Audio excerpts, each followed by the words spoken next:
ورحمة الله وبركاته. هذا هو الدرس الثاني من كتاب إحياء علوم الدين لحجة الإسلام أبي حامد محمد بن محمد الغزالي رحمه الله تعالى ورضي الله تعالى عنه. وكان الإمام الغزالي حجة الشافعية وركن المذهب، هو والإمام الجويني. الجويني ألف نهاية المطلب في معرفة المذهب، ولخصه الإمام الغزالي، لخصه في البسيط، ثم لخص البسيط في الوسيط، ولخص الوسيط في الوجيز، ولخص الوجيز في الخلاصة. وعلى الوجيز شرح الرافعي، وهو ركن من أركان المذهب الشافعي مع الإمام النووي. فركن المذهب في القرن الخامس الهجري الجويني والغزالي، وركن المذهب في القرن السابع الهجري الرافعي والنووي، وركن المذهب في القرن العاشر الهجري الرملي وابن حجر. وهي علامات فارقة عند الشافعية في خدمة مذهب الإمام الأجل محمد بن إدريس الشافعي رضي الله تعالى عنه وأرضاه. الإمام الغزالي هنا يذكر بعض ما تعلمه في هذه الرحلة الفقهية الرائعة الطويلة العميقة التي وصل فيها إلى تلك التآليف بسند متصل من لدنه إلى الإمام الشافعي رضي الله تعالى عنه وأرضاه.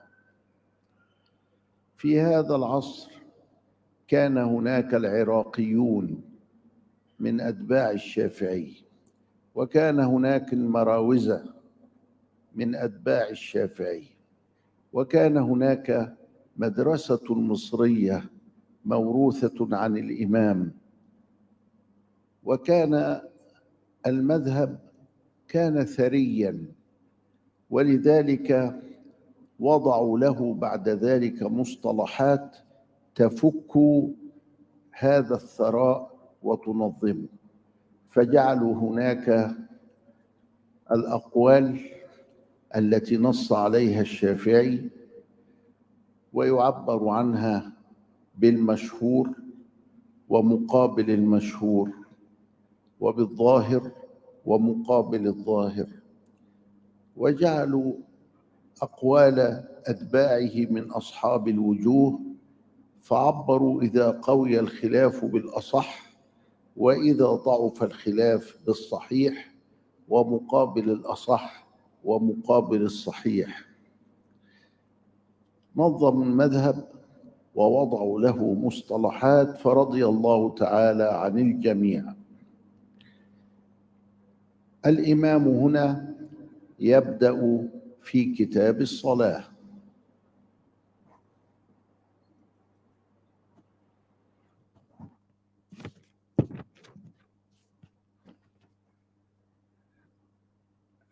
Disampaikan sebentar tadi oleh Al-Imam Syekh Dr. Ali Jum'ah setelah memuji kepada Allah Subhanahu wa taala dan bersalawat kepada Rasulullah dan mengucapkan salam. Beliau mengatakan ini adalah pelajaran atau kelas yang kedua daripada kitab Ihya Ulumuddin yang disusun oleh Hujjatul Islam Al-Imam Abu Hamid Muhammad bin Muhammad Al-Ghazali rahimahullah. Al-Imam Al-Ghazali adalah merupakan hujjah, yakni sandaran utama dalam madhab Al-Imam Syafi'i. Beliau bersamaan dengan Al-Imam Al-Bairuni yang menjadi rakan kepada Al-Imam Syafi'i, Al-Imam Al-Ghazali di kurunnya dalam madhab Al-Imam Syafi'i, yang menulis kitab Nihayatul Matlab fi Ma'rifatil Madhab.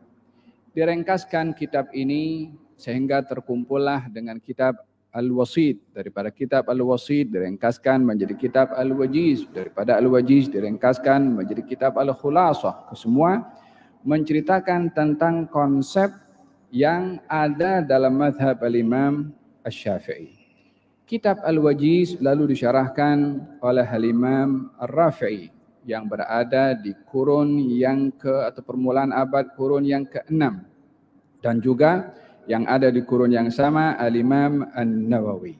Sehingga kita dapat menyimpulkan bahwa rukun dalam mazhab Al-Imam Asy-Syafi'i pada abad yang ke-5 yaitu Al-Imam Al-Ghazali dan Al-Biruni, dan pada abad yang ke-6 Al-Imam Ar-Rafi'i dan juga Al-Imam An-Nawawi, dan pada abad yang ke-10 daripada ulama Al-Imam Syafi'i, Al-Imam Ar-Ramli dan juga Al-Imam Ibnu Hajar. Al-Imam Al-Ghazali ada menyebutkan dalam kitabnya ini tentang perjalanannya dalam mencari ilmu yang begitu panjang, perjalanan beliau dalam mengambil ilmu ini, yang ilmunya bersambung dengan sanad yang bersambung sampai kepada Imam Asy-Syafi'i. Di zaman ini ramai juga masih yang menyebarkan madrasah Imam Syafi'i, baik itu di Irak atau di Maroko atau di Mesir, yang kesemuanya adalah mengambil daripada lautan ilmu Al-Imam Asy-Syafi'i. Madhab Al-Imam Syafi'i ini kaya dengan pelbagai macam istilah-istilah dan terminologi yang disusun dan disebut dalam kitab-kitab mereka. Sehingga kita dapati dalam kitab-kitab mereka ini istilah-istilah terminologi seperti kalimat al-masyhur dan juga kalimat muqabil masyhur, yakni lawannya. Kemudian ada zahir, ada muqabil zahir, ada khilaful asah, kemudian ada muqabil asah, dan ada muqabil as-sahih. Kesemua ini adalah istilah-istilah, terminologi yang disusun dalam madrasah madhab Imam Syafi'i untuk tersusunlah ilmu itu dengan istilah-istilah tersebut. Al-Imam Al-Ghazali dalam kitab Ihya ini ada menyebutkan bab yang akan dibahas adalah kitabus shalah, yaitu bab mengenai salat. تكلم في كتاب الصلاة عن فضيلة المكتوبة، والصلاة عماد الدين، والصلاة تكفر للمؤمن ذنبه بين الصلاتين. ففي الحديث الصلوات كفارات لما بينهن ما اجتنبت الكبائر، فكل اللمم ما سوى الكبائر تكفره الصلاة من رحمة ربنا بنا في الأمة المحمدية. وهذا يدعونا إلى الابتعاد عن الذنوب كبيرها وصغيرها، كما قال ابن المعتز: خل الذنوب كبيرها وصغيرها ذاك التقى، واصنع كماش فوق أرض الشوك يحذر ما يرى، لا تحقرن صغيرة إن الجبال من الحصى. Dalam kitabnya ini ada disebutkan oleh Al-Imam Al-Ghazali mengenai bab salat, dan dimulai dengan menjelaskan keutamaan salat-salat fardu. Dan kita semua sedia maklum bahwasanya salat ini tiang agama. Orang yang melakukan salat akan diberi pahala oleh Allah Subhanahu wa taala dengan pengampunan dosa-dosa yang dilakukan olehnya di antara dua salat.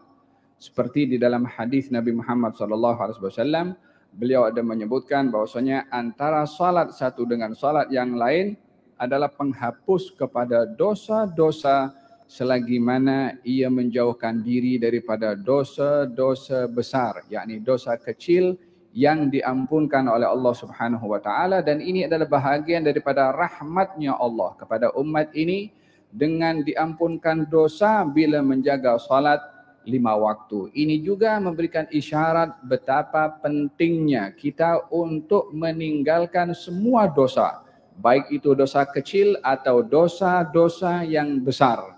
Dikatakan oleh Habibul Mu'taz dalam bait-bait syairnya, rangkuman daripada makna bait-bait syair itu mengatakan, tinggalkanlah segala dosa yang besar atau kecil karena itu sifat orang yang bertakwa. Dan janganlah kamu menganggap kecil pada satu dosa karena gunung itu besar bermula daripada batu yang kecil. ثم يورد حديثا في غاية الأهمية يقول صلى الله عليه وسلم مثل الصلاة المكتوبة كمثل الميزان من أوفى استوفى. وبهذا أجاب مشايخنا عندما ذهبنا إليهم وسألناهم سؤال الحائر: الله راضي عني أو أنه غضبان علي، كيف نعرف؟ فقالوا: هل تحافظ على صلاتك؟ نعم، نحافظ على صلاتي، ولكن أشعر بأنني مقصر وأنني مذنب وأنني كثير الخطأ. إذن الله يرضى عنك لأنه وفقك لأن تحافظ على صلاتك. فالحفاظ على الصلاة علامة على رضا الله، ثم بعد ذلك تخطئ وتصيب، تستغفر وترجع، فكل ابن آدم خطاء وخير الخطائين التوابون. رحمة فتحها لنا رسول الله صلى الله عليه وسلم ألا نيأس من التوبة. خير الخطائين، وهي صيغة مبالغة، التوابون الذين يكثرون من العودة بعد الحوبة. نعم، نقع في الخطيئة وفي الخطأ، ثم بعد ذلك نرجع إلى ربنا سبحانه وتعالى. هو غضبان علينا؟ أبدا، ما دام قد وفقك إلى الصلاة. فإذا فرطت فيها إذن فهو على طرف من الغضب. فيجب عليك أن تحافظ على الصلاة حفاظك على حياتك، فهي حياة المؤمن. الصلاة فيها شيء عجيب غريب، أن الذي حدد موعدها هو الله جل جلاله. ألا تستحي أن الله يضرب لك موعدا أن تأتيه فتخلف موعده، ولا تخلف موعدا آخر حدده لك البشر، أو تسعى فيه لمصلحة أو تحصيل معاش؟ الله هو الذي حدد لك هذا الوقت وقال لك تعالى، فلا بد أن تلبي لبيك اللهم لبيك. لبيك هنا ليس للبيت الحرام، بل لبيك لمواقيت الصلاة. ولذلك كان رسول الله يقول: العهد الذي بيننا وبينهم الصلاة، فمن تركها فقد كفر، يعني أتى فعلا من أفعال غير المسلمين. ولذلك وإن كان الإنسان لا يخرج من الملة بترك الصلاة، إلا أنه فعل كبيرة من الكبائر، عظيمة من العظائم، وهي التهاون فيما حدده لك الله، وكأن هذا الموعد ينتظرك. ومن صفات المؤمنين أن يتعلق قلب المؤمن بالمساجد، يعني بوقت الصلاة، يعني بمكان الصلاة، يعني بنفس الصلاة. فالمسجد مصدر ميمي يصلح للدلالة على الحدث والزمان والمكان، فالمساجد معناها مواقيت السجود ومكان السجود ونفس السجود. إذا تعلق قلبك بذلك وكان حافزا لك ودافعا أن تلتزم بما قد قدره الله لك وبالموعد الذي ضربه لتأتيه، فأنت على خير حتى لو كنت مقصرا، فالتقصير من شأن البشر، فلا تيأس من روح الله ولا من رحمة الله، فهو الرحمن الرحيم. ولكن في نفس الوقت هذه الصلاة ستنهاك عن الفحشاء والمنكر، ولذكر الله أكبر والله يعلم ما تصنعون.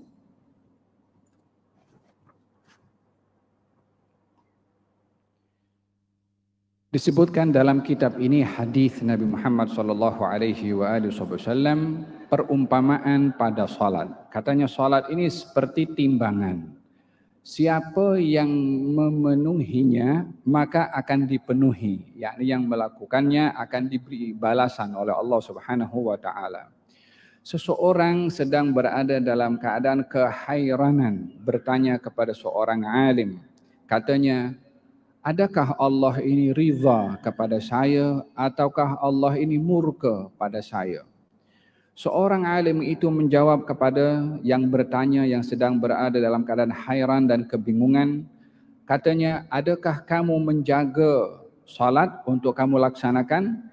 Katanya, ya, tetapi banyak kekurangan dalam salat saya. Banyak salah khilaf yang saya lakukan juga.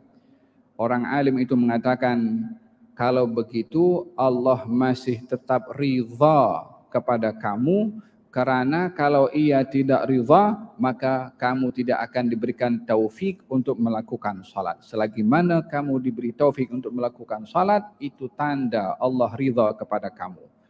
Dengan demikian dapat difahami bahawa seseorang yang menjaga salatnya itu adalah tanda keridhaan Allah kepada dirinya. Adapun kesalahan dan kesilapan yang dilakukan oleh seseorang itu adalah perkara yang wajar berlaku kepada semua manusia, kerana semua manusia tidak lepas dan tidak luput daripada kesalahan.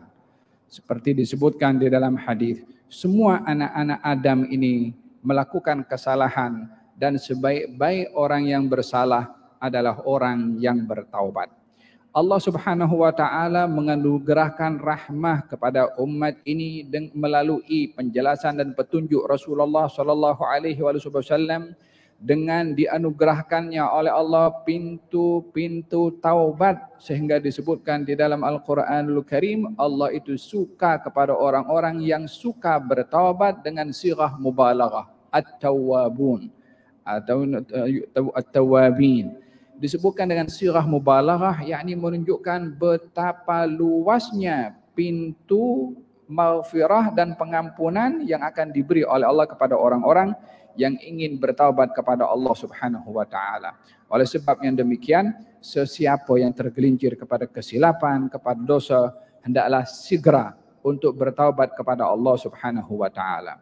Mengenai salat ini perlu untuk dijaga, wajib untuk dijaga seperti mana kamu menjaga nyawa kamu, seperti mana kamu menjaga kehidupan kamu.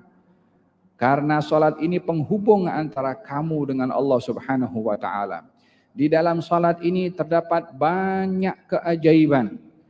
Yang paling utama untuk kita mesti menjaga salat dengan keajaiban yang ada di dalam salat adalah janji yang ditetapkan oleh Allah untuk kamu dipanggil oleh Allah pada waktu salat dan menghadap kepada Allah Subhanahu wa taala. Tidak malukah kamu bila dipanggil oleh Allah untuk melaksanakan salat, lalu kamu tidak datang akan panggilannya? Tidak malukah kamu bila ditetapkan janji oleh Allah untuk bertemu dengannya melalui salat, lalu kamu ingkari janjinya dengan tidak mendatangi salat? Yang kadang-kadang sebahagian daripada manusia tidak dapat mengingkari janjinya dengan manusia yang lain. apatah lagi janji kepada Allah Subhanahu wa taala yang mesti untuk dipenuhi. Janji kepada Allah adalah memenuhi panggilannya ketika salat. Allah Subhanahu wa taala meletakkan janji pertemuan dengan hambanya melalui salat dengan menentukan waktu-waktunya salat, sehingga ditentukan waktu itu sebagai waktu pertemuan bagi seorang hamba dengan Allah, sehingga bila dipanggil untuk mendatangi salat maka kita mengatakan labbaik, yakni menerima panggilan itu. Bukan labbaik ini hanya difahami ketika kita bertalbiyah ketika seorang melaksanakan haji di Masjidil Haram, tetapi labbaik ini adalah untuk menerima, menjawab seruan Allah ketika memanggil kita untuk melakukan salat pada waktu-waktu yang ditentukan. Dalam hadis Nabi Muhammad sallallahu alaihi wasallam, beliau bersabda, maksud daripada hadis Nabi ini adalah janji antara kami, yakni yang ada antara umat ini dengan agama ini adalah pada salatnya. Yakni seorang yang salat maknanya yang menjaga kepada agama. Orang yang meninggalkan salat maka dia akan kufur, kata Nabi SAW. Orang yang menjaga salat menjaga agama. Yang meninggalkan salat maka dia kufur. Maksud daripada kufur di sini bukanlah maksudnya keluar daripada Islam, tetapi melakukan perbuatan yang dilakukan oleh orang bukan Islam, yaitu mereka tidak salat. Dan meninggalkan salat ini adalah bahagian daripada perbuatan dosa besar dan dianggap melakukan perbuatan menganggap remeh kepada salat, dan ini adalah perbuatan dosa besar. Dengan demikian sifat seorang mukmin itu terhadap salat adalah memiliki tanggung jawab untuk melakukannya dan adanya ketergantungan kepada hal-hal yang terkait dengan salat seperti masjid. Kalimat masjid ini terkait dengan waktu dan tempat. Bila dikaitkan dengan tempat, masjid ini adalah bangunan untuk melakukan salat. Adapun bila dikaitkan dengan waktu, maknanya waktu-waktu sujud, maka ia pun dikatakan juga masjid. Masjid juga dikatakan tempat, ya tempat kita meletakkan dahi ke tanah, itu pun juga dikatakan masjid. Maka dengan demikian terkait dengan salat, hal-hal yang ada kaitannya baik itu pada tempat ataupun pada masa. Dengan demikian dikatakan bahwasanya seseorang hendaklah menjaga janji pertemuannya dengan Allah melalui salat, walaupun seseorang itu melakukan dosa, tergelincir melakukan maksiat. Jangan sekali-kali putus asa untuk mendapatkan rahmatnya Allah. Tetap jaga salat dan dirikan, karena orang yang mendirikan salat akan tercegah daripada perbuatan keji dan perbuatan mungkar. ثم تكلم بعد ذلك على فضل الجماعة. الصلاة واجبة، ولكن الجماعة تحسب لك 25 درجة فوق صلاة الإنسان وحده، الفذ يعني المنفرد.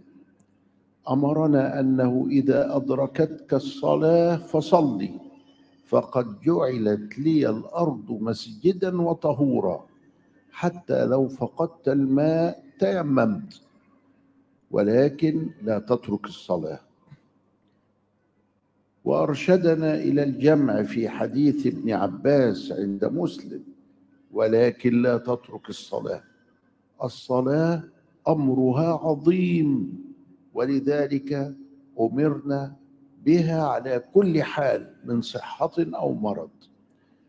لكن الجماعة لها فائدة مضافة إلى الصلاة التي هي عبادة، فيها وحدة وفيها تكافل وفيها تعلم وفيها سعي إلى المساجد التي هي بؤرة الخير، وافعلوا الخير لعلكم تفلحون. بعد ذلك تكلم عن فضل السجود.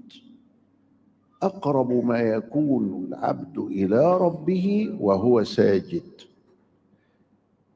وتحرى الدعاء في السجود فإنه أحرى أن يستجاب لك. ولما سأله الجنة أحدهم، سأل رسول الله الجنة، قال: أعني على نفسك بكثرة السجود. والسلف الصالح كسيدنا علي زين العابدين ابن سيدنا الحسين فهم من هذا حتى السجود المفرد، فكان يسجد لله في كل يوم 1000 سجدة. إذن فالسجود المفرد فعله بعض السلف الصالح. النبي علمنا السجود المفرد في التلاوة، وعلمنا السجود المفرد في الشكر، وعلمنا السجود المفرد عندما نتلقى خبرا فيه آية من آيات الله. ولذلك لما بلغ ابن عباس موت ميمونة عليها السلام أم المؤمنين سجد، فقالوا له: أتسجد عند ذكر الموت؟ قال: لا، موت أم المؤمنين آية، يعني مسألة عظيمة من عند الله، ولذلك سجد كما نسجد في صلاة الخسوف وفي صلاة الكسوف وفي صلاة الاستسقاء ونحو ذلك، يعني هي نوع عبادة لله. فالسجود المفرد أيضا وارد: أعني على نفسك بكثرة السجود. ثم بعد ذلك تكلم عن فضل الخشوع في الصلاة، وأن الخشوع هو روح الصلاة، ويجب علينا أن نخشع. والخشوع إنما هو في القلب، ويساعد عليه النظر إلى موطن السجود. وظن بعضهم أن النظر في موطن السجود هو نفس الخشوع، وليس بصحيح. وهنا يحيي الإمام الغزالي معنى جديدا، حيث تحول الخشوع عند الناس إلى إجراء جسدي، والأمر ليس كذلك، والله أعلم بما هنالك. الخشوع خشوع قلبي لرب العالمين، خبوت لله، ولذلك يساعده النظر إلى موطن السجود.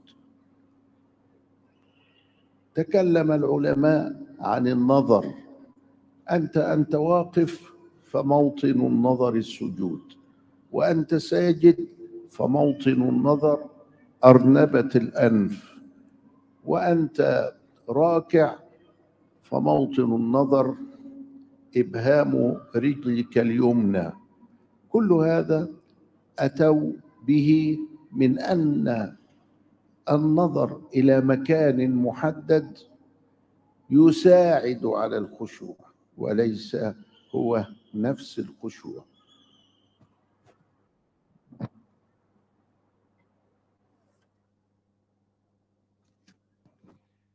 Kemudian Imam Al-Ghazali ada menyebutkan tentang keutamaan sholat berjamaah. Sholat fardu itu wajib, akan tetapi sholat berjamaah akan mengangkat derajat seseorang daripada sholat bersendirian dengan 25 derajat sebagaimana disebutkan di dalam hadis.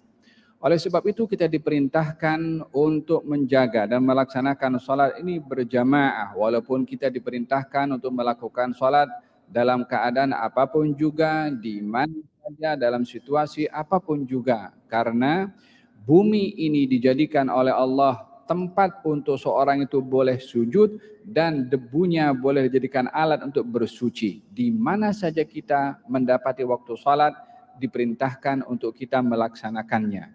Al-Imam Sayyidina Abdullah ibn Abbas ada menyebutkan tentang bagaimana keagungan dan kemuliaan salat ini yang tidak boleh ditinggalkan, baik dalam keadaan sehat atau dalam keadaan sakit.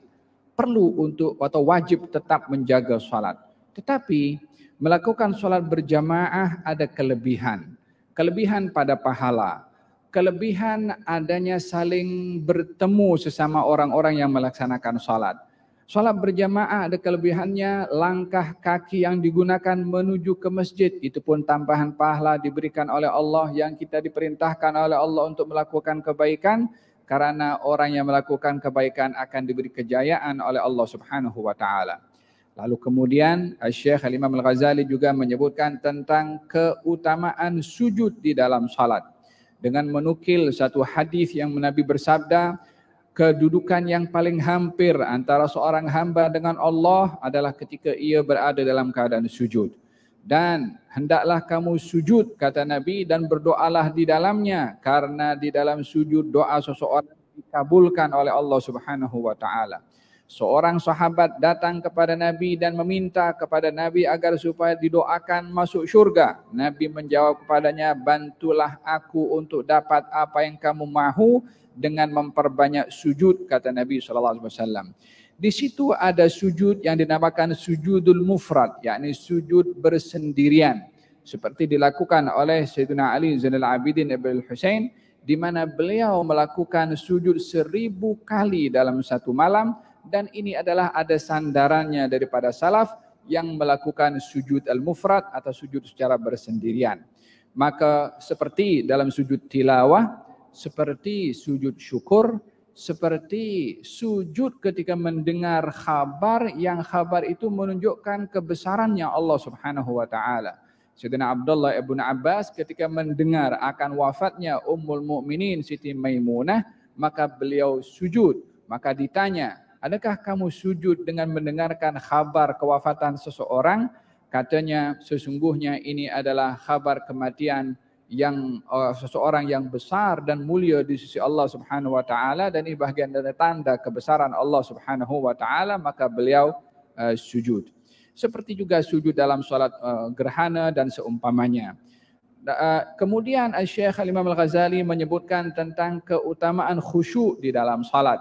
Katanya khusyuk ini adalah ruh kepada salat, dan khusyuk ini letaknya di dalam hati. Mata atau pandangan seseorang dalam salat dapat membantu seseorang untuk khusyuk. Namun hakikat khusyuk adalah di dalam hati. Akan tetapi dianjurkan untuk dapat dibantu khusyuk hati dalam salat dengan melalui pandangan mata ketika salat. Seseorang ketika berdiri dalam salat, pandangan matanya ke tempat sujud. Ketika ruku, pandangan matanya pada ibu jari kanan kaki. Pada saat dalam keadaan sujud, pandangan matanya pada sentuhan hidung ketika sujud. Ini semua tempat-tempat atau pandangan-pandangan dalam salat yang membantu hati untuk khusyuk.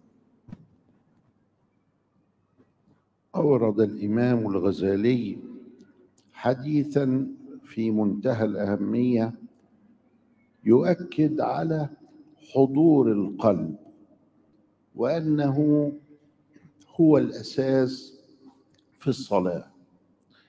والحديث عن سيدنا صلى الله عليه وسلم إن العبد لا يصلي لا يكتب له من صلاته إلا نصفها ولا يكتب له إلا ثلثها إلا ربعها إلا خمسها إلا سدسها إلا عشرها. وإنما يكتب من صلاته ما عقل منها. فلا بد إذن من حضور القلب حتى تكتب لك الصلاة بكلها. هذا حديث مهم في قضية حضور القلب، وهو حقيقة الخشوع والمؤدي إليه. نبه العز بن عبد السلام في قضية السجود المفرد أن هناك عبادات مشروعة لم تشرع وحدها، ومنها الركوع، فليس هناك في الشريعة ركوع مفرد. هناك سجود كما ضربنا الأمثال، ويمكن أن نزيد منه كما يفعل سيدنا علي زين العابدين، وكما فعل كثير من الأئمة، منهم الإمام الرفاعي، ومنهم الإمام الشاذلي، ومنهم كثير من الأئمة أكثروا من السجود المفرد. لكن الركوع ليس فيه أبدا أن تعبد الله بأن تركع له ركعة هكذا خارج الصلاة، هو مشروع داخل الصلاة لكنه ليس مشروعا خارج الصلاة. ومنه الطواف أو السعي بين الصفا والمروة، فالسعي بين الصفا والمروة ليس عبادة مفردة، بل لابد أن تكون بعد طواف. أما الطواف فهو عبادة مفردة، يجوز أن نطوف ولا نسعى. إذن فهناك عبادات هي جزء ولا يمكن أن تكون إلا جزءا، وهناك عبادات يمكن أن تفرض، وذلك بإذن الشارع وبتعليمه. Imam Al-Ghazali menyebutkan hadis dalam kitabnya ini yang sangat penting mengenai khusyuk yang dimaksudkan hadirnya hati ketika sholat, dan itu adalah merupakan asas dalam sholat seseorang. Katanya baginda Rasulullah SAW bersabda, terdapat seorang hamba yang dia melakukan sholat namun tidak dicatat pahala untuknya kecuali separuh sahaja. Ada yang ditulis hanya 1/3, ada yang ditulis hanya 1/4, ada yang ditulis hanya 1/5, ada yang ditulis 1/6, dan juga ada yang 1/10.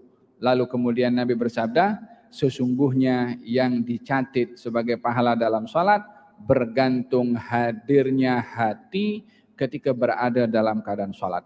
Dengan demikian mesti kita itu menghadirkan hati atau khusyuk dalam salat keseluruhan supaya kita mendapatkan pahala dengan sempurna. Hadirnya hati itu hakikat khusyuk. Al-Izz bin Abdus Salam ada menyebutkan tentang kedudukan sujud yang dinamakan sujudul mufrad. Katanya ada ibadah itu yang disyariatkan secara bersendirian, ada ibadah yang disyariatkan tidak boleh bersendirian. Di antara ibadah yang tidak boleh atau yang tidak disyariatkan sendirian adalah ibadah rukuk, yakni orang nak rukuk saja, maka tidak boleh sebab tidak ada syariat yang membenarkan ibadah sekedar rukuk sahaja. Berbeza dengan sujud yang ianya adalah diperbolehkan walaupun bersendirian, seperti dilakukan oleh Sayyidina Ali Zainal Abidin, Al-Imam Ar-Rifai, Al-Imam Syadzili, dan ramai daripada ulama-ulama yang juga melakukan sujud secara bersendirian tapi tidak pada rukuk secara sendirian. Yakni rukuk sahaja maksudnya. Termasuk juga yang diperbolehkan atau yang tidak boleh dilakukan bersendirian atau dilakukan ibadah itu saja, melainkan berkait dengan yang lain, yaitu seperti ibadah sa'i. Kita di dalam melakukan tawaf dan juga sa'i, kita tidak boleh untuk melakukan sa'i sebelum tawaf, karena tawaf dulu baru sa'i. Tapi ibadah tawaf dia ibadah yang bersendirian, boleh dilakukan bila-bila masa dan tidak terkait dengan ibadah apapun juga. Ini beberapa contoh daripada ibadah yang mufrad dan ibadah yang berkait dengan ibadah yang lainnya yang kesemuanya adalah dipandu oleh syarak. ثم تكلم الإمام عن الإمامة والقدوة، فعندما نذهب إلى صلاة الجماعة يتقدم إمام. هذا الإمام ينبغي أن يكون أقدر الناس على القراءة، والأمي في لغة الفقهاء هو من لا يتقن الفاتحة. قد يكون أستاذا كبيرا في جامعة في تخصص من التخصصات، لكنه لا يستطيع أن ينطق النطق الصحيح للفاتحة، فهذا يسمى بالأمي. وليس الأمي هو ما شاع بيننا من لا يعرف الكتابة والقراءة مثلا. فالإمام يجب أن يكون نختاره من بين الحفظة، فحفظ كتاب الله هو الذي يقدم وهو الذي يؤخر في هذا المقام. والحفاظ على الأوقات فيه الصلاة في أول وقتها، إلا إذا اجتمع أهل الحي على غير ذلك. الصلاة في أول وقتها فيها بركة. في بعض الأحيان يجتمع أهل الحي ويؤخرون صلاة عن موعدها ساعة حتى يتمكن الناس من الرجوع من العمل أو من أداء بعض المهام التي تشغل حياتهم، فتؤخر الجماعة باتفاق أهل الحي. ويجوز هذا بشرط ألا تدخل في وقت الكراهة. وهذا من فضل الله علينا أن جعل الصلاة من الواجب الموسع، يعني نستطيع أن نوقعها في أي وقت من وقتها الذي حدده جبريل مع سيدنا صلى الله عليه وسلم، كما في الموطأ للإمام مالك.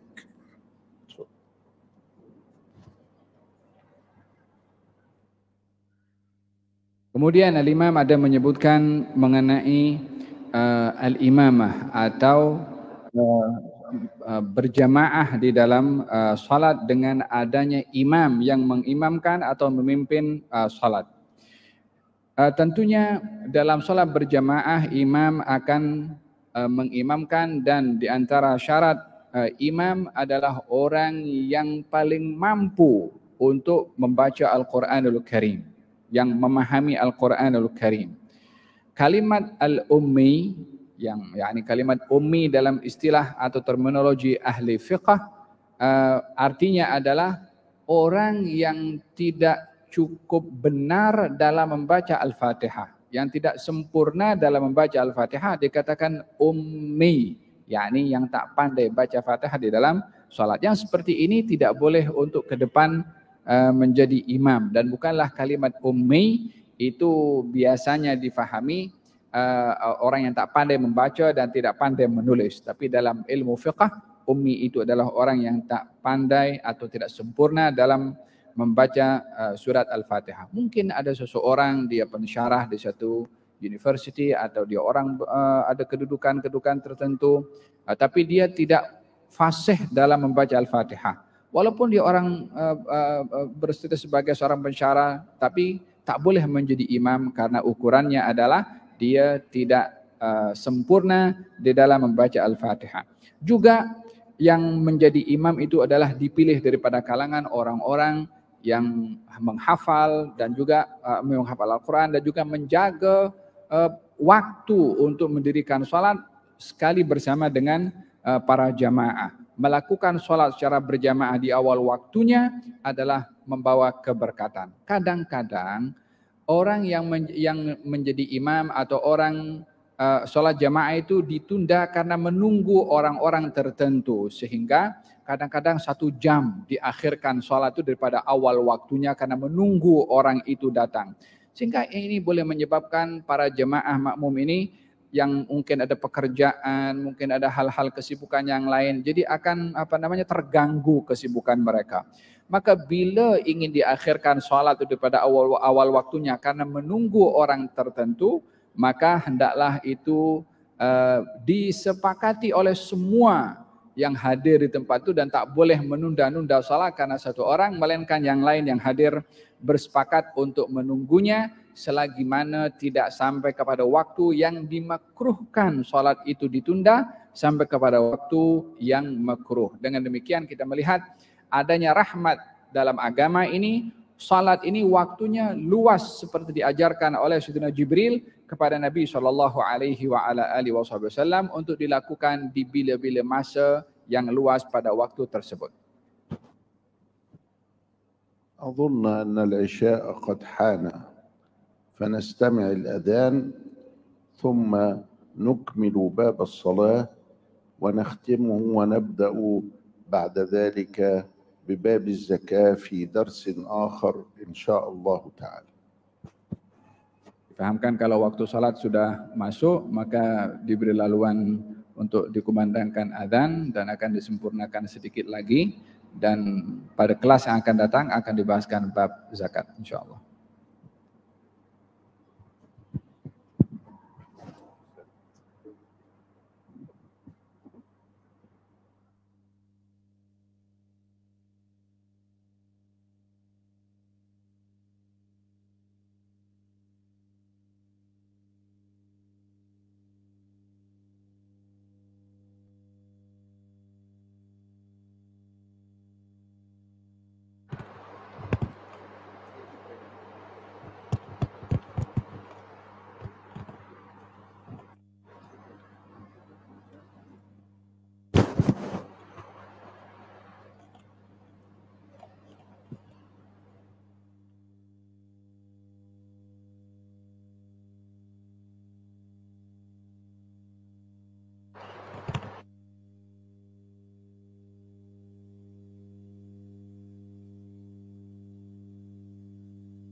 أعوذ بالله من الشيطان الرجيم. بسم الله الرحمن الرحيم.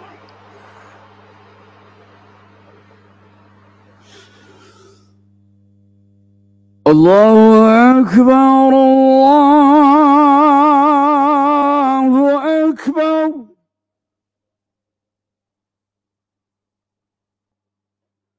الله أكبر.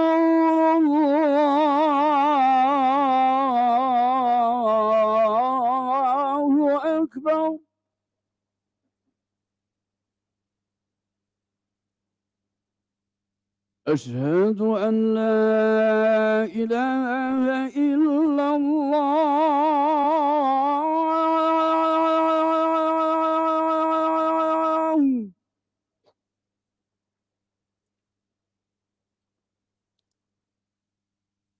أشهد أن لا إله إلا الله.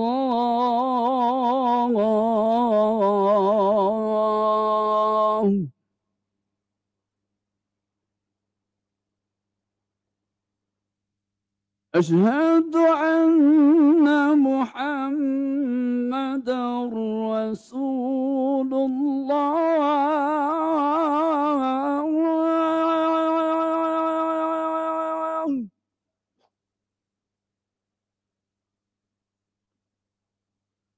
أشهد أن محمدًا رسول الله.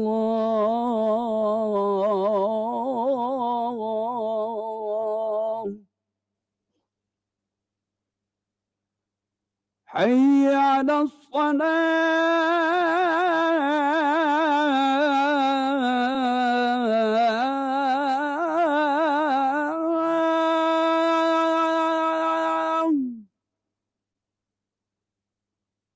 حي على الصلاة.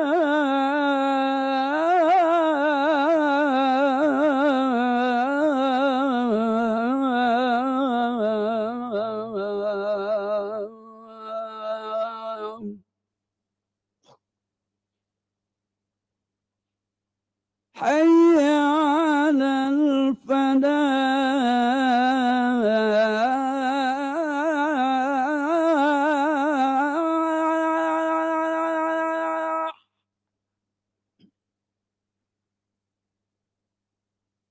حي على الفلاح.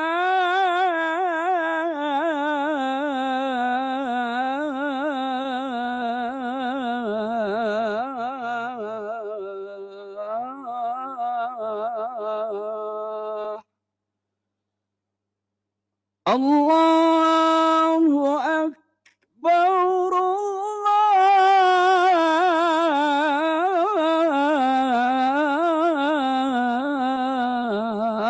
الله أكبر. لا إله إلا الله.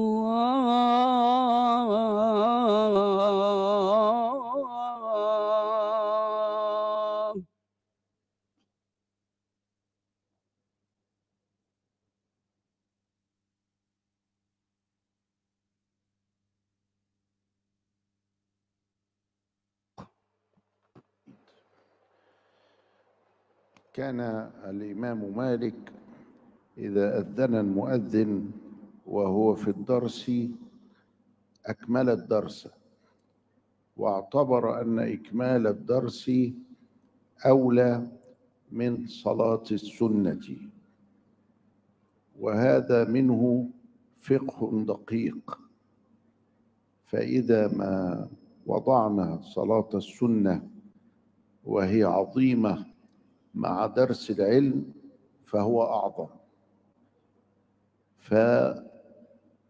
فنلتفت لهذه المعاني الجليلة ونكمل الدرس مع الإمام الغزالي رحمه الله تعالى ورضي الله تعالى عنه وأعلى درجته في عليين مع الصالحين، وجزاه الله خيرا على ما قدم. تكلم بعد ذلك عن السكتات التي ينبغي للإمام أن يتوقف عندها، وهي 3، وهذا الأمر حفظه الله لنا عن طريق الأئمة. أولها بعد تكبيرة الإحرام حتى يتلو دعاء الاستفتاح، وثانيها بعد الانتهاء من الفاتحة، وهي على النصف من الأول. فهذه الكلمة التي ذكرها الغزالي وهي على النصف من الأول إنما هي مما فهموه من حال رسول الله صلى الله عليه وآله وسلم وتتبع الكلام في حديثه الشريف وعن الصحابة الكرام. قد لا تجد رواية تصرح بذلك، لكن هذا الدين نقل إلينا مع معانيه، ولم ينقل وحده هكذا نصوص. ومن هنا تأتي أهمية كلام الفقهاء العلماء الأتقياء الأنقياء في هذا المجال، فهم كانوا أدق وكانوا أكثر بحثا وأكثر فهما لموارد الشريعة الكريمة.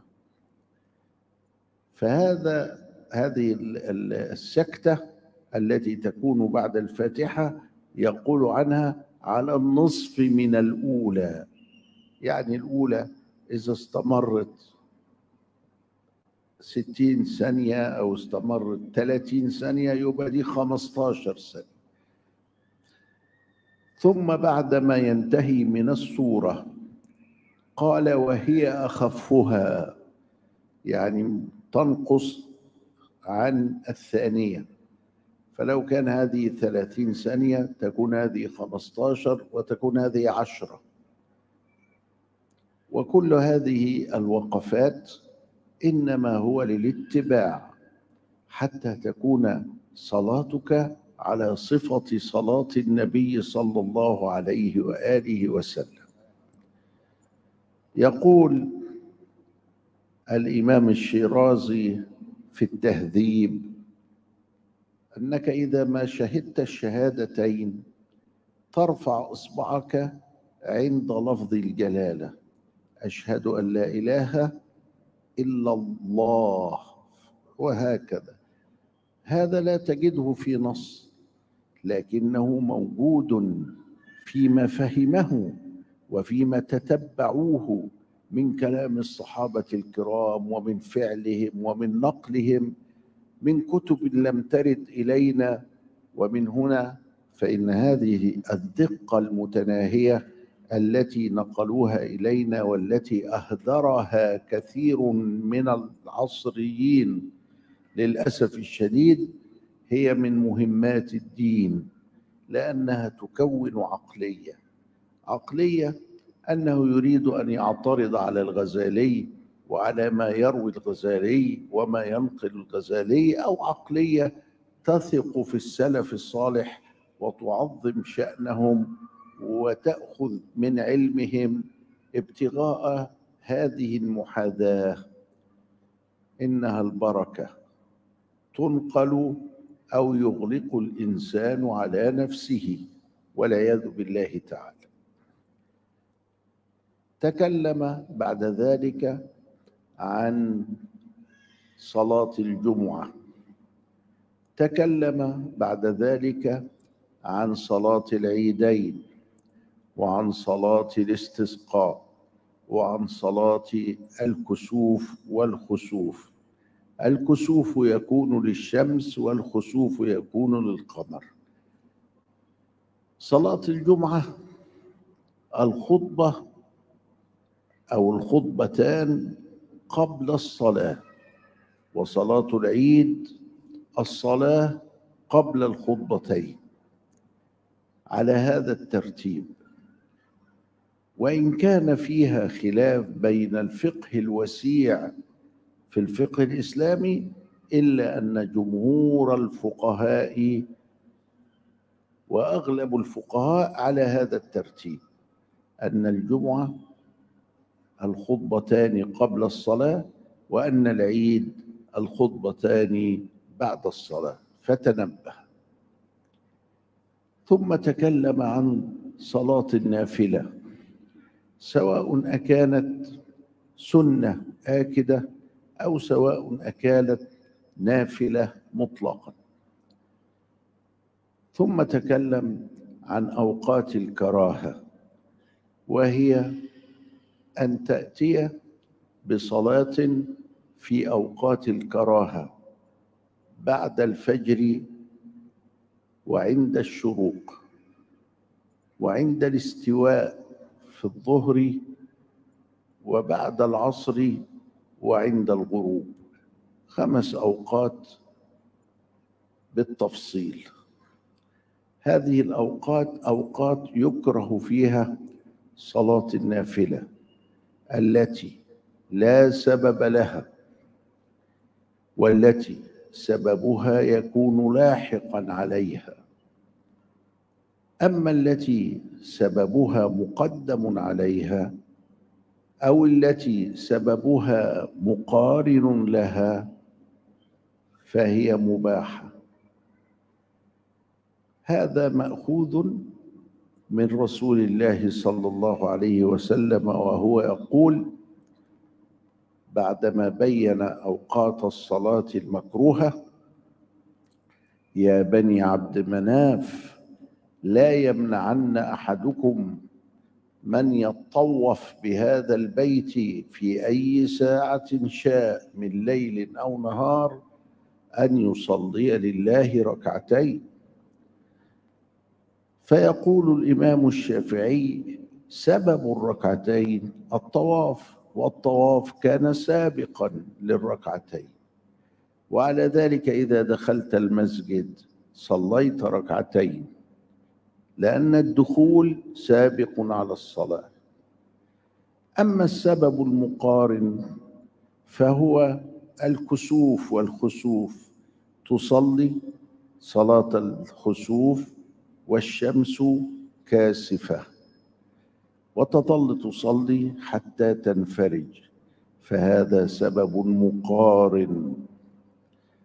أما صلاة أن تدعو لله، صلاة الحاجة، صلاة الاستخارة، فإنها سبب لاحق، أو النافلة التي لا سبب لها.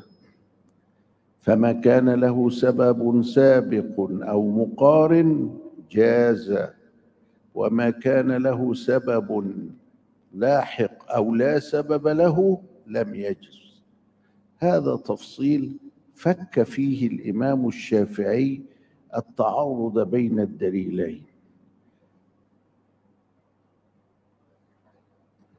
ينهي الإمام الغزالي كتاب الصلاة بالتأكيد على ضرورتها وبالتعظيم لشأنها، تعظيم قدر الصلاة.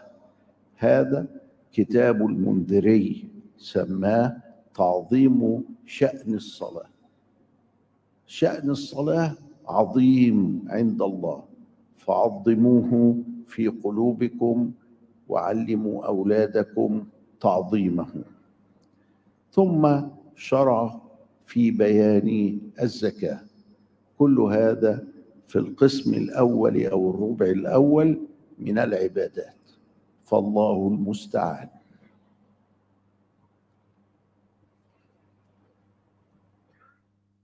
Disebutkan bahwa Al-Imam Malik meneruskan kelasnya atau pengajian ilmunya, mendahulukannya daripada sholat sunnah. Di sini kita dapat memahami ilmu yang begitu halus daripada sikap Al-Imam Malik, di mana mendahulukan majlis ilmu berbandingkan dengan sholat sunnah, karena majlis ilmu itu adalah lebih besar dan lebih mulia kedudukannya berbandingkan dengan salat sunnah. Al-Imam Al-Ghazali ada menyebutkan dalam kitabnya ini tentang bab salat beberapa tempat di mana dianjurkan seseorang untuk berdiam sesaat ketika berada di dalam salat, dan disebutkan ada 3 tempat. Dan tentunya berdiam sesaat di dalam salat ini disunnahkan dalam mazhab Imam Syafi'i setelah mengambil kira dalilnya melalui kajian daripada orang-orang dan ulama-ulama yang terdahulu dengan penyaksian kepada mereka yang dahulu melakukan salat bersama dengan Rasulullah SAW, dan diambillah kesimpulan daripada apa yang mereka fahami untuk dijadikan sebagai satu penjelasan ilmu di dalam salat. Yang pertama, disunnahkan atau dianjurkan diam setelah seseorang itu mengucapkan takbiratul ihram sebelum membaca doa iftitah. Dan yang kedua, disunnahkan diam setelah membaca surat Al-Fatihah.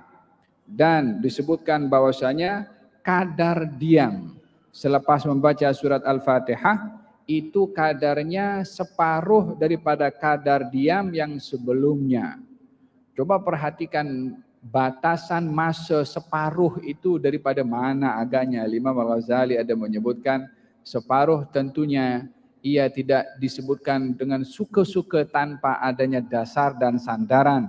Tapi ia adalah melihat daripada tatabbu', yakni melihat, menilai daripada apa kajian yang dikaji, daripada apa didapat yang dilihat daripada perbuatan-perbuatan salat yang dilakukan oleh orang-orang yang terdahulu, khususnya adalah mereka para sahabat Nabi sallallahu alaihi wa ala alihi wa sahbihi wasallam. Mungkin kita tidak ada riwayat yang menyatakan kadar diam selepas Al-Fatihah itu separuh daripada kadar diam yang sebelumnya. Tapi ini diambil sebagai satu pendapat yang dilihat atau diambil daripada kajian yang dibuat oleh Imam Al-Ghazali dan juga dalam mazhab Imam Syafi'i. Kemudian disebutkan juga yang ketiga di mana seorang itu dianjurkan untuk diam, yaitu selepas membaca surat di dalam salat dianjurkan untuk diam. Semua ini adalah diambil daripada ittiba', mengikut daripada orang-orang yang terdahulu. Dalam kitab dalam kata-kata Al-Imam Asy-Syirazi dalam kitabnya Al-Muhadzab ada menyebutkan bahwa seseorang itu ketika bertasyahud dan membaca asyhadu an la ilaha illallah dianjurkan untuk mengangkat jari telunjuknya ketika menyebut illallah. Yani ketika menyebut asyhadu an la ilaha illallah, ketika sebut illallah itu diangkat jari telunjuknya dalam at-tasyahud. Agaknya sampai sedetail itu mazhab ini membicarakan tentang salat, ketika angkat jari pun juga ditentukan bila dan pada sebutan apa. Ini menunjukkan ketelitian mereka para ulama ketika menukil daripada orang-orang yang terdahulu mengenai cara salat yang sempurna yang dilihat daripada perbuatan orang-orang yang terdahulu. Berbeza dengan apa komen daripada cara pemikiran sebahagian kelompok yang berusaha untuk menuduh yang bukan-bukan kepada Imam Al-Ghazali dengan tuduhan-tuduhan yang tidak berasas, kononnya mendatangkan pandangan-pandangan yang tidak ada dasar dan tidak ada dalilnya. Kemudian Al-Imam Al-Ghazali ada menyebutkan tentang pentingnya solat sunnah yang dilakukan secara berjamaah dan juga solat wajib yang dilakukan secara berjamaah seperti solat Jumat. Kemudian ada disebutkan diuraikan solat 2 hari raya. Kemudian solat istisqa, solat minta hujan. Ada solat gerhana bulan, ada solat gerhana matahari. Kesemua ini juga disebutkan dalam kitab ini dan diuraikan oleh beliau. Pada solat Jum'ah dilakukan khutbah terlebih dahulu, 2 khutbah baru kemudian solat. Tapi dalam solat hari raya justru didahulukan solat terlebih dahulu lalu kemudian khutbah. Walaupun dalam hal ini ada perbezaan ulama yang luas, namun yang disepakati adalah pada solat Jumat didahulukan 2 khutbah dan pada solat hari raya didahulukan solatnya terlebih dahulu dengan tartib yang sedemikian. Lalu kemudian Imam Al-Ghazali ada menyebutkan tentang pembahagian solat sunnah. Ada solat sunnah yang muakkad, ada solat sunnah yang mutlak, yakni yang boleh yang tidak sekuat daripada yang muakkad. Lalu kemudian juga beliau menyebutkan tentang waktu-waktu yang makruh untuk melakukan solat sunnah. Di antaranya selepas subuh, di antaranya waktu matahari terbit, di antaranya waktu matahari tegak berada di atas, waktu istiwa. Di antara yang keempat adalah selepas solat asar, dan yang kelima adalah ketika matahari terbenam. Maka 5 waktu ini adalah waktu-waktu yang makruh untuk seseorang melakukan solat sunnah. Kecuali ada beberapa solat yang dibahagikan mengikut sebabnya. boleh atau tidaknya melakukan solat tersebut pada 5 waktu yang makruh yang disebutkan tadi. Di antaranya ada solat yang sebabnya kemudian. Kemudian ada solat yang sebabnya bersamaan. Ada solat yang sebabnya mendahului. Maka pada solat pada 5 waktu yang disebutkan tadi, solat yang dilarang untuk dilakukan adalah solat sunnah yang sebabnya itu di akhir. Sebabnya kemudian. Maka tidak dibenarkan melakukan solat sunnah pada waktu tersebut. Berbeza dengan solat sunnah yang waktunya di awal atau mendahului solatnya, atau solat sunnah yang bersamaan dengan sebabnya, seperti dijelaskan di sini, seperti solat yang solat tahiyatul masjid contohnya. Orang itu masuk dalam hadis Nabi Muhammad SAW, Nabi bersabda, wahai keturunan daripada Abdi Manaf, janganlah kamu menghalang seorang untuk salat dan tawaf di masjid ini, yani Masjidil Haram, bila-bila masa. Ini tempat yang di sini dikecualikan daripada dilarang melakukan salat pada 5 waktu tersebut.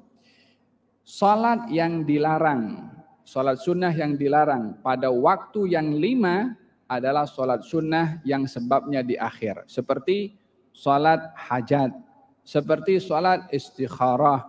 Maka salat ini di 5 waktu tadi adalah tidak diperbolehkan. Berbeza dengan salat sunnah di waktu ini yang sebabnya di awal atau sebabnya bersamaan.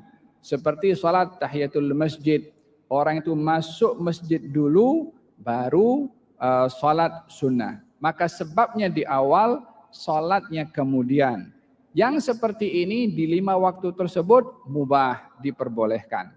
Atau salat sunnah di 5 waktu ini yang sebabnya bersamaan. Seperti salat gerhana matahari, bila berlaku gerhana matahari di waktu atau salah satu daripada 5 waktu ini, maka diperbolehkan melakukan salat gerhana sehingga matahari itu kembali normal. Barulah habis waktu melakukan salat sunnah gerhana. Selagi mana gerhana itu berlaku, maka kita boleh melakukan salat sunnah tersebut walaupun berada pada salah satu waktu daripada 5 waktu yang dilarang. Termasuk daripada solat yang dilarang pada 5 waktu ini adalah solat sunnah mutlak, yakni solat sunnah yang tak bersebab, yang tak ada nama, yang tak ada sebab, maka tidak diperbolehkan untuk dilakukan pada 5 waktu yang makruh melakukan solat sunnah. Demikian beberapa uraian yang disebutkan oleh Al-Fadhil Al-Imam Syekh Dr. Ali Jum'ah, dan kemudian diakhiri bahwasanya Imam Al-Ghazali mengakhiri bab ini dengan mengajak kepada kita supaya mengagungkan salat, membesarkan salat dan menjaga salat. Kemudian beliau mengatakan, ada seorang ulama mengatakan atau menulis satu buku, Imam Al-Mundhiri, yang menulis buku tajuknya adalah mengagungkan perihal salat dan perintah untuk mengajarkan kepada anak-anak kita untuk menjaga dan melakukan salat. Pada pertemuan yang akan datang, kata beliau, akan dibahaskan bab mengenai zakat. Wallahu a'lam. Alhamdulillahi Rabbil Alamin fil bad'i wa fil khitam. Allahumma salli afdala salatin ala as'adi makhluqatika sayyidina Muhammadin wa ala آله وصحبه وسلم عدد معلوماتك ومداد كلماتك كلما ذكرك الذاكرون وغفل عن ذكره الغافلون. قوموا إلى صلاة